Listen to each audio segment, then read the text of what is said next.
Dive Podcast, straight talk on politics, national security, and America's future. With Robert Johnson and Linda Miller, we cut through the spin, tackle the tough issues, and give you the real story behind today's headlines. Subscribe now and hit the notification bell to stay informed. Okay, let's get straight to it. We've got some pretty significant developments unfolding around the U.S. stance on Russia and Ukraine. Yeah, absolutely. It all seems to stem from a flurry of high-level phone calls recently. Right. So first there was this call between the U.S. president and the Russian president. Exactly. A long call, apparently. And then following that, the U.S. president spoke with leaders in the EU and also with the Ukrainian president. And the main topic was sanctions, potentially increasing them against Russia. That was the expectation, maybe. But the message conveyed afterwards was actually, well, different. The U.S. president told the European and Ukrainian leaders that he doesn't support adding more sanctions right now. Oh, okay. That's definitely a shift. Why the change? Well, the U.S. president apparently stated his belief that the Russian president is willing to make a deal regarding Ukraine, ready to find a resolution. A deal. And did he give specifics? Not explicitly detailed in what we know, but he also conveyed that the Russian president agreed to start direct talks for a ceasefire immediately, like right away. Wow, okay. And how did the European leaders react to that? Reports say they were surprised, understandably, perhaps. I can imagine. Any specific reactions mentioned? Yes. The Italian prime minister asked about maybe having a 2-week ceasefire before any real negotiations start, sort of a cooling off period. Makes sense. And the German chancellor? The chancellor questioned what concessions Russia might actually be putting on the table. You know, what are they really offering here? Good question. So they wanted more detail, more substance. Right. And both the Italian PM and the German chancellor seemed to stress that the U.S. and Europe needed to be involved in these negotiations.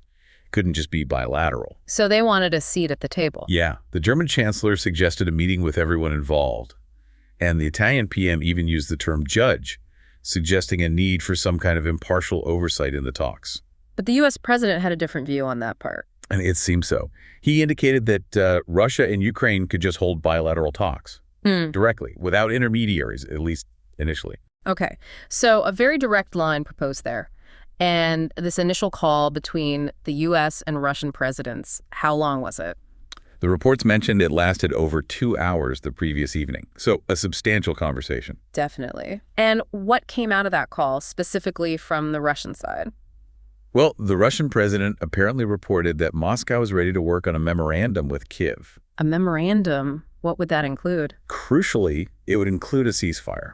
That was the key point relayed. So the U.S. president then passed all this information along? Yes, he informed the Ukrainian president and the European leaders about the details from his talk with the Russian president. Including the part about negotiations starting immediately. Exactly. He stated that those talks between Russia and Ukraine would commence right away.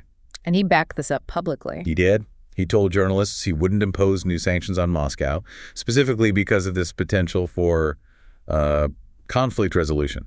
He's banking on this diplomatic track, it seems. Interesting. So a major focus on diplomacy there. But at the same time, there's other news involving the U.S. administration, right? Something about immigration. Yes. Quite a significant development, potentially. There are reports that the administration is looking to use foreign aid money, possibly up to $250 million, to fund deportations. Deportations of refugees. Who are we talking about? Well, the concerning part for this context is that the plan reportedly includes potentially deporting over 200,000 Ukrainians currently in the U.S. Wait, Ukrainians, but weren't they granted protection? Exactly. Under the previous administration, Ukrainians, along with Haitians, were given temporary protected status, TPS. Right, TPS. That's for people whose home countries are unsafe, like due to war. It protects them from deportation and lets them work. Precisely. So this reported plan seems, well, contradictory to that status. Does this connect to other immigration policies we've heard about? It seems to align with a self-deportation program the president initiated earlier for undocumented migrants. The one offering plane tickets? Yes, offering a free flight out from any U.S. airport, plus what was termed a very important departure bonus for leaving voluntarily. And there's a payment mentioned too, wasn't there? Through an app. Right. The Department of Homeland Security, DHS, announced a $1,000 payment for migrants who use the CBP Home app to self-deport.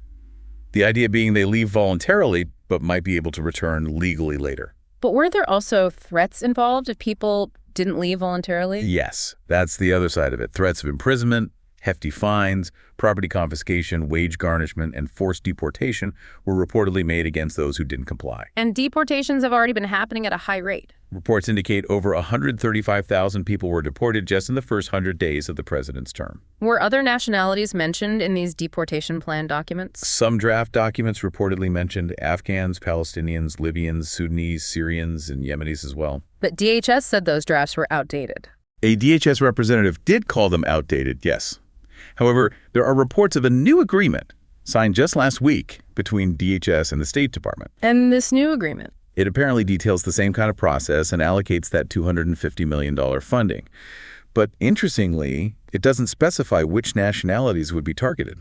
But the speculation is still there. Yes, reports suggest it could still impact over 200,000 Ukrainians and maybe as many as 500,000 Haitians again, both groups previously granted TPS.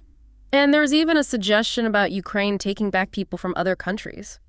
Early reports did indicate the administration had proposed to Ukraine that they accept deported citizens of third countries from the U.S. back into Ukraine. Wow. Okay, that's a lot to unpack on the immigration front, especially regarding Ukrainians, given the diplomatic track being discussed. It certainly presents a complex picture, yeah. Now, shifting back to military aid for Ukraine, what's the latest on Patriot air defense systems? The U.S. is still working with NATO on that. They are working on it, yes. But it's proving difficult. According to the U.S. Secretary of State, Marco Rubio, NATO allies are actually quite reluctant to give up their own Patriot systems. Really? Even with Ukraine asking for them? Apparently so. Secretary of State said Ukraine is asking allies directly, but in his words, frankly, we don't have them, referring to readily available U.S. systems to give. So even though allies have systems that could help protect places like Kyiv, they are not, again quoting the secretary, willing to give up the systems they have. That's a major roadblock for Ukraine's air defense needs. It is. And he also pointed out another problem. Western countries just can't produce these complex Patriot systems fast enough to meet the demand right now. Production capacity is an issue. But didn't Germany get approval to send some Patriot-related equipment recently? Yes. Back in May, reports said the U.S. authorized Germany to transfer 125 long-range rockets for MLRS systems and 100 missiles for Patriot systems to Ukraine. So missiles, but not necessarily the full launch systems, and it needed U.S. approval first. Exactly. Any U.S.-made weaponry needs Washington's okay for re-export, even if another country owns it. Were there other potential Patriot systems talked about? Before that German missile transfer, yeah, there were suggestions Kyiv might get 1 or 2 additional full Patriot complexes. From where? There was talk about Israel possibly providing 1 system, and discussions about another potentially coming from Germany, or maybe Greece. But did that happen? Well, Greece reportedly denied having any plans like that. And the German defense minister had said back in April that Germany wasn't ready to send new Patriot systems because they were still waiting on their own deliveries. So it sounds like getting those advanced air defense systems to Ukraine is still a real challenge despite the ongoing efforts. Definitely facing logistical and, it seems, political hurdles among the allies. And just to bring it full circle, wasn't it the U.S. Secretary of State who previously called the conflict a proxy war? Yes, back in March. He described it as a proxy war between Washington helping Kyiv and Moscow. He also stated his view that the conflict had hit a stalemate and needed to end. And Moscow's reaction to that assessment? The Kremlin reportedly agreed with him. Their response was simple. That's right. So that shared view of a stalemate might explain some of the U.S. president's current diplomatic push and the hesitation on more sanctions.